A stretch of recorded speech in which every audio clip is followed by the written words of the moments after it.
ചേട്ടാ നമസ്കാരം. നമസ്കാരം. ഇന്ത്യയെ എതിർക്കുന്ന ശത്രുക്കൾക്കെല്ലാം കഷ്ടകാലമാണെന്ന് നമുക്ക് എല്ലാവർക്കും അറിയാം. ഈ ഓപ്പറേഷൻ സിന്ദൂർ നടന്നപ്പോ തുർക്കി അതിനെ വിശേഷിപ്പിച്ചത് പ്രകോപന ബലമെന്നാണ്. ഓപ്പറേഷൻ സിന്ദൂറിനെ ഈ തുർക്കിയുടെ ഈ വിശേഷണം കേട്ടപ്പോ എനിക്ക് ഓർമ്മ വന്നത് പണ്ട് നമ്മുടെ നാട്ടില് നമ്മുടെ മണ്ണിൽ നിന്നുകൊണ്ട് ഈ സക്കീർ നായിക്ക് ഒസാമ ബിൻ ലാദനെ പുകഴ്ത്തി പറഞ്ഞൊരു സംഭവമുണ്ട്. If Osama bin Laden is fighting against the enemies of the Muslims I am with Osama bin Laden എന്നാണ് അയാൾ പറഞ്ഞിരുന്നത്. അത് കേട്ട് കൈയടിക്കാൻ ഒരു കൂട്ടവും ഉണ്ടായിരുന്നു. ഇന്ന് എയ്ഡ്സ് പിടിച്ച് നടക്കുകയാണെന്നാണ് ഞാൻ അറിഞ്ഞത്. എവിടെയാണെന്നൊരു അറിവുമില്ല. മലേഷ്യയിൽ നിന്ന് ചാടി ഇന്തോനേഷ്യ, ഇന്തോനേഷ്യയിൽ നിന്ന് ചാടി തുർക്കി, ഇങ്ങനെ ഇങ്ങനെ നടന്നു പോയിക്കൊണ്ടിരിക്കുകയാണ്. അപ്പൊ എനിക്ക് അതാണ് ഓർമ്മ വന്നത്. എന്തായാലും ഓപ്പറേഷൻ സിന്ദൂർ പ്രകോപന ബലമെന്ന് ഇവൻ പറഞ്ഞു. പിന്നെ നമ്മൾ 350 തുർക്കിഷ് ഡ്രോണുകളാണ് അവിടെ വെടിവെച്ചിട്ടത്. Surveillance, target locking, kamikaze type അറ്റാക്കിനായിട്ടാണ് ഈ ബെയ്റക്തർ ഡ്രോണുകൾ ഈ തുർക്കി പാകിസ്ഥാന് കൊടുത്തിരുന്നത്. അസീസ് ഗാർഡ് ഡ്രോണ് പാകിസ്ഥാന്റെ നമ്മളെ നിരീക്ഷിക്കാനായിട്ട് അവിടെ കൊടുത്തിരുന്നു. അപ്പൊ ഇവൻ വലിയ പണ്ടേ പ്രശ്നക്കാരിയാണ് അവൻ.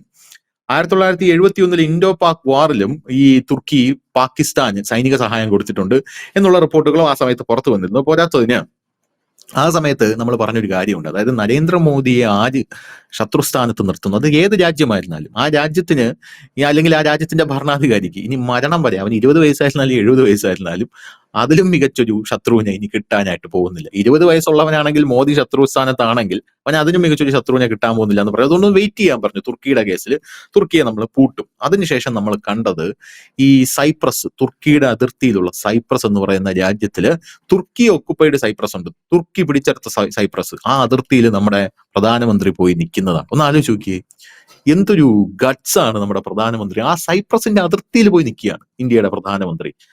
അവർക്ക് നമ്മൾ ബ്രഹ്മോസ് കൊടുക്കുന്നു, സൈപ്രസ്, അർമേനിയ, ഗ്രീസ് സഖ്യം നമ്മൾ കൊണ്ടുവരുന്നു. പോരാത്തതിന് അർമേനിയ എന്ന് പറയുന്ന രാജ്യം റഷ്യയുടെ വെപ്പൺസ് ആണ് അതുവരെ ആശ്രയിച്ചുകൊണ്ടിരുന്നത്. ഈ അർമേനിയ എന്ന് പറയുന്ന രാജ്യത്തിന്റെ പ്രതിരോധ പങ്കാളിത്തത്തിന്റെ ഒരു വൈവിധ്യവൽക്കരണം വേണമെന്ന് അവര് വിചാരിച്ച ആ സമയം, അവിടെയാണ് നമ്മുടെ പ്രധാനമന്ത്രിയുടെ ദീർഘവീക്ഷണം നമ്മൾ നോക്കിക്കാണേണ്ടത്. 2022 അന്ന് ഓപ്പറേഷൻ സിന്ദൂറും ഇല്ല, ഒന്നുമില്ല.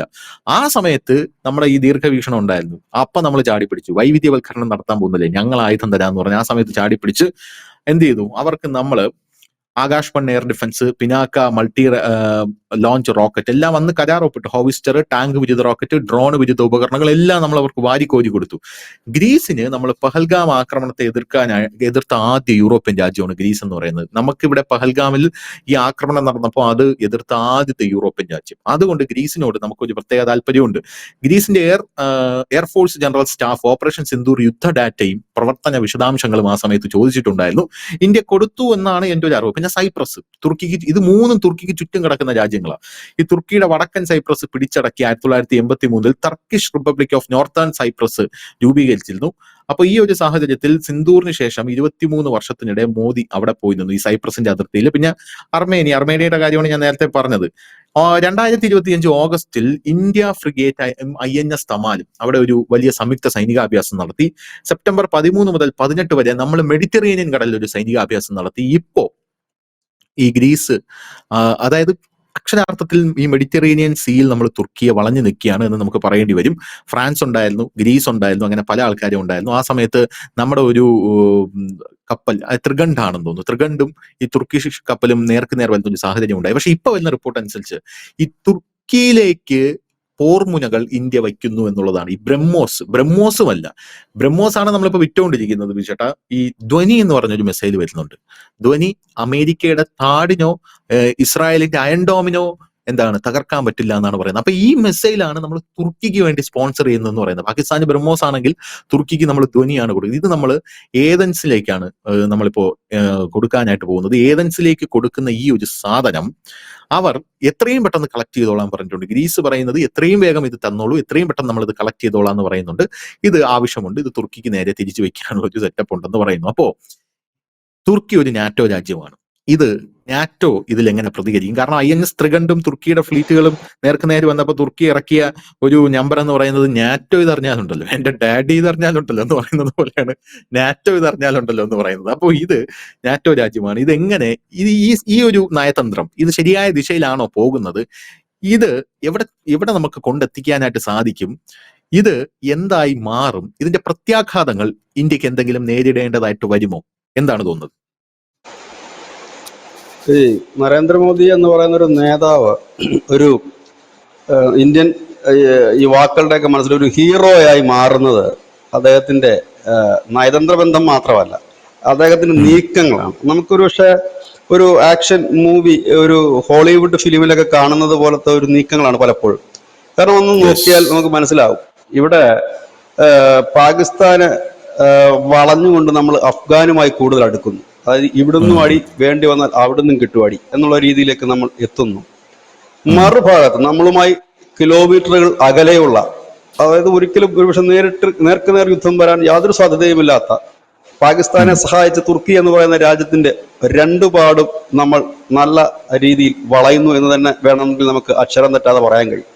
സൈപ്രസിൽ നമ്മുടെ ഓപ്പറേഷൻ സിന്ദൂറിന് ശേഷം പ്രധാനമന്ത്രി നരേന്ദ്രമോദി പോയി എന്ന് മാത്രമല്ല, നമ്മുടെ ഈ പറയുന്ന ബ്രഹ്മോസ് അടക്കമുള്ള മിസൈലുകൾ അവർക്ക് നൽകുകയും ചെയ്തു.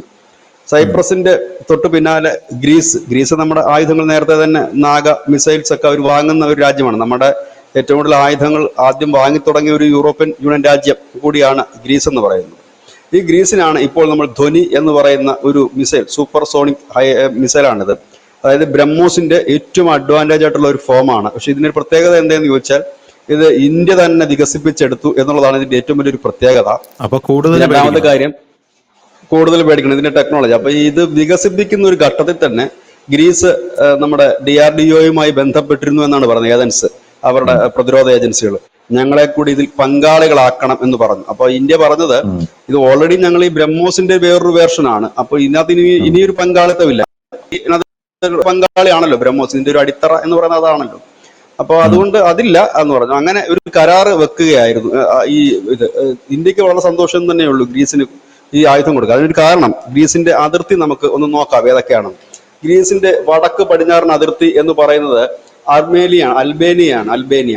വടക്ക് നോർത്ത് മെസിഡോണിയയാണ്. വടക്ക് കിഴക്ക് ബൾഗേറിയയും കിഴക്ക് ഭാഗത്തുള്ളത് തുർക്കിയാണ് ഇവരുടെ ഒരു ബോർഡർ. ഇനി മറ്റൊരു കാര്യം കൂടിയുണ്ട്. ഈ സൈപ്രസിനെ വിഭജിച്ചിട്ട് ഒരു ഭാഗം വെച്ചിരിക്കുന്നത് തുർക്കിയാണ് കൈവശം. മറുഭാഗത്ത് ഈ പറയുന്ന ഗ്രീസിന്റെ പിന്തുണയുള്ള വിഭാഗക്കാരാണ് ഈ സൈപ്രസിനെ അംഗീകരിച്ച് മുമ്പോട്ട് കൊണ്ടുപോകുന്നത്. ഇതിൽ വളരെ കൗതുകകരമായ ഒരു കാര്യം, രണ്ടും നാറ്റോ രാജ്യമാണ്. ഗ്രീസും നാറ്റോ രാജ്യമാണ്, തുർക്കിയും നാറ്റോ രാജ്യമാണ്. 1897 മുതൽ 1974 വരെ വിവിധ യുദ്ധങ്ങൾ തുർക്കിയും ഗ്രീസും തമ്മിൽ നടന്നിട്ടുണ്ട്. പ്രധാനമായി അതിർത്തി തർക്കം, അഭയാർത്ഥി പ്രശ്നം, ഈ രണ്ടു കൂട്ടരുമുണ്ട്. ഈ സൈപ്രസിനകത്ത് ഈ തുർക്കി പിടിച്ചെടുക്കാൻ കാരണം വെച്ചാൽ, ഈ തുർക്കി വംശജരായിട്ടുള്ള ആളുകൾ ഈ പറയുന്ന സൈപ്രസിന്റെ ഒരു വലിയ ഭാഗത്തുണ്ട്. അപ്പൊ തുർക്കി പറയുന്നത് ഞങ്ങളുടെ ആളുകളാണ് അവിടെ കിടക്കുന്നത്, ഞങ്ങളുടെ പ്രദേശമാണെന്ന് അവർ പറയുന്നത്. അതാണ് അവിടുത്തെ ഒരു പ്രശ്നം. 74 ഈ സൈപ്രസിനെ തുർക്കി ആക്രമിച്ചത്. അപ്പോ ഇതൊരു വിഷയങ്ങൾ, ഈ സമാനമായ വിഷയം ഗ്രീസുമായിട്ടുണ്ട്. അതുപോലെ തന്നെ ഈ കടലിടുക്കുണ്ട്, ഇവർ തമ്മിലുള്ള കടലിടുക്ക്. അവിടെയാണ് കഴിഞ്ഞ ദിവസം ഇന്ത്യയുടെ വാർഷിപ്പ് പോയത്. ഈ ധനുഷ് നേരത്തെ സൂചിപ്പിച്ച ഗ്രീസും ത്രികണ്ഡ് പോയത്. നമ്മുടെ ഈ ഏതൻസ്, ഗ്രീസും ഫ്രാൻസും ഇന്ത്യയും ചേർന്നിട്ട് അവിടെ ഒരു സംയുക്ത സൈന്യാഭ്യാസം നടത്തി. അപ്പൊ ആ പോയ കപ്പലിനെ തുർക്കി തടയുകയും ഇന്ത്യ പറഞ്ഞ് ഇത് നിങ്ങളുടെ റൂട്ടല്ല, ഞങ്ങളുടെ റൂട്ടാണ്, അതുകൊണ്ട് നിങ്ങൾ ഇതിൽ ഇടപെടണ്ട എന്ന് പറഞ്ഞ് അവർ മാറിപ്പോവുകയും അവിടെ വലിയ ക്ലാഷ് ഒന്നും ഉണ്ടായില്ല. അത് അവർക്ക് വന്നൊരു തെറ്റായ ധാരണ എന്നാണ് മാധ്യമങ്ങൾ റിപ്പോർട്ട് ചെയ്തത്. തുർക്കിയുടെ ഗ്യാസ് പൈപ്പ് ലൈൻ വരെ അടിച്ച് തകർത്തു എന്ന് വാർത്ത കൊടുത്തു ചില ഓൺലൈൻ മാധ്യമങ്ങൾ ഇവിടെ ഉണ്ട് കേട്ടോ. അപ്പം വാർത്ത പല രീതിയിൽ കൊടുക്കാം. ഇന്ത്യയുടെ കപ്പൽ തടഞ്ഞോന്നോ ഒക്കെ നമുക്ക് വേണം വാർത്ത കൊടുക്കാം. കഥയില്ല. അതിന്റെ യാഥാർത്ഥ്യം ഇതാണ്.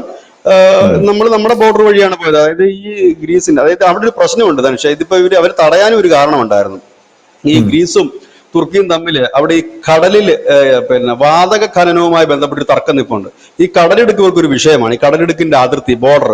അപ്പൊ അങ്ങനെ ഒരു വിഷയം അവിടെ കിടക്കുന്നുണ്ട്. അതാണ് ഇവരുടെ വലിയ വിഷയം. ഈ വിഷയത്തെ ചൊല്ലി 2022-23 ഇവർ യുദ്ധത്തിന്റെ വക്കുവരെ എത്തി, ഗ്രീസും തുർക്കിയും. 2 വർഷം മുമ്പ്. അന്ന് ഈ നാറ്റോയും യൂറോപ്യൻ യൂണിയൻ രാജ്യങ്ങളൊക്കെ ഇടപെട്ടിട്ടാണ് ഇവരെ ഒന്ന് കോംപ്രമൈസ് ആക്കി ഒരു സമാധാനത്തിലേക്ക് കൊണ്ടുപോയിക്കൊണ്ടിരിക്കുക. ഇവർ തമ്മിൽ കുറെ അധികം വിഷയങ്ങളുണ്ട്, അഭയാർത്ഥി വിഷയങ്ങളുണ്ട്.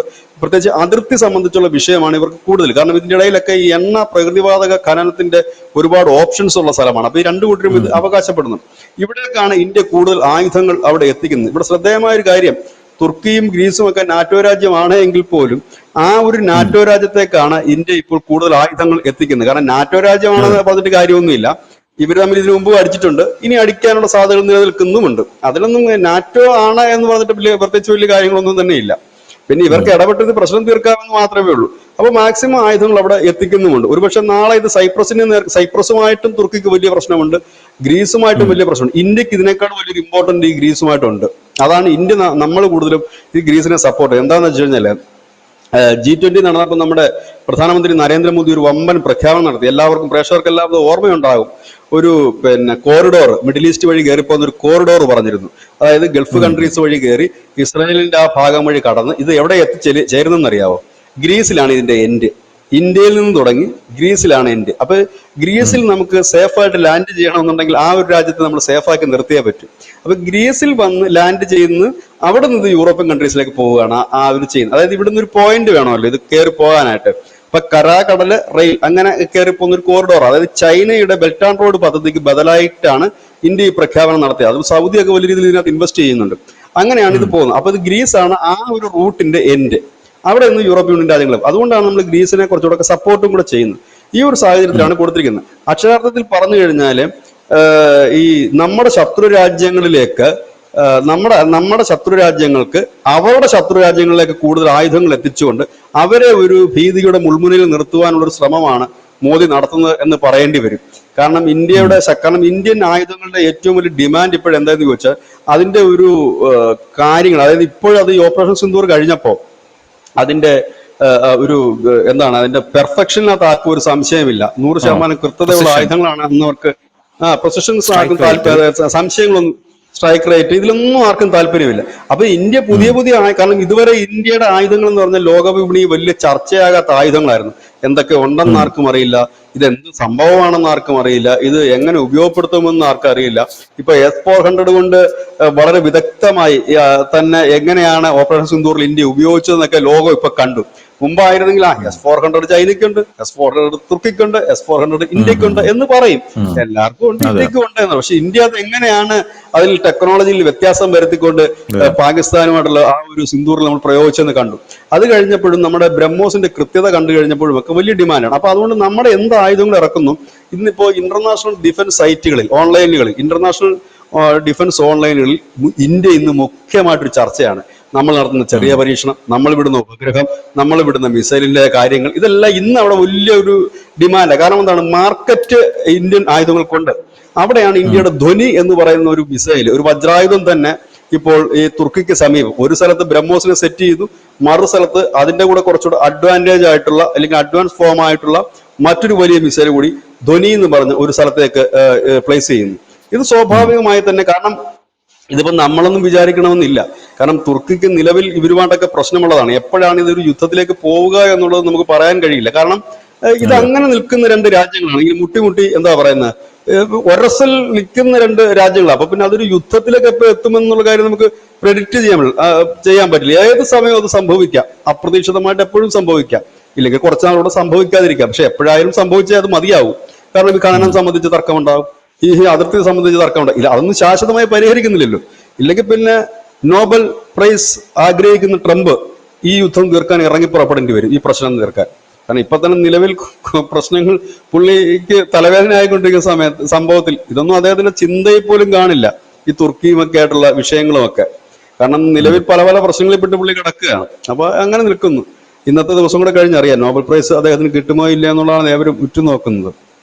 അപ്പോ ഇന്നും ഒബാമയെ കുത്തിയിട്ടുണ്ട്. ഈ പുള്ളിക്ക് നോബൽ പ്രൈസ് കിട്ടാത്തതിന് ഏറ്റവും വലിയ വിഷമം എന്താണെന്ന് വെച്ചാല്, ഈ ആളുകൾ പറയും, അമേരിക്കയിലെ പൊതുവെ പുള്ളിക്കെതിരെ കമന്റ് എന്താ വെച്ചാൽ, ഒബാമ അദ്ദേഹത്തിന് നോബൽ കിട്ടിയ വ്യക്തിയാണ്. മുമ്പ് ട്രംപ് പറഞ്ഞല്ലോ, എനിക്കും അയാൾക്കും തമ്മിൽ ഒരു വ്യത്യാസമേ ഉള്ളൂ എന്ന്. അതായത് അയാൾക്ക് നോബൽ പ്രൈസ് ഉണ്ട്, എനിക്കതില്ല എന്നതാണ് ട്രംപ് പറഞ്ഞത്. പക്ഷെ ട്രംപ് ഇന്ന് പറഞ്ഞ ഡയലോഗ് അതിലും കിട്ടില്ല ഡയലോഗ്. ട്രംപ് പറയുന്നു, ഒന്നും ചെയ്യാത്ത ഒരാൾക്ക് നോബൽ പ്രൈസ് കിട്ടിയിട്ടുണ്ട് നമ്മുടെ രാജ്യത്ത് നിന്ന്. ആരാ? ഒബാമയെ കുത്തിയതാ. എങ്ങനുണ്ട്? ഞാൻ ഇത്രയൊക്കെ ചെയ്തിട്ട് എനിക്കില്ലെന്നാണ് ട്രംപ് പറഞ്ഞത്. ഇനിയിപ്പോ അത് കിട്ടിയില്ലെങ്കിൽ ഉള്ള കാര്യമാണ്. കിട്ടിക്കഴിഞ്ഞാൽ പുള്ളി ഒരു സമാധാന ദൂതനായി എല്ലായിടത്തും പറക്കുമായിരിക്കും.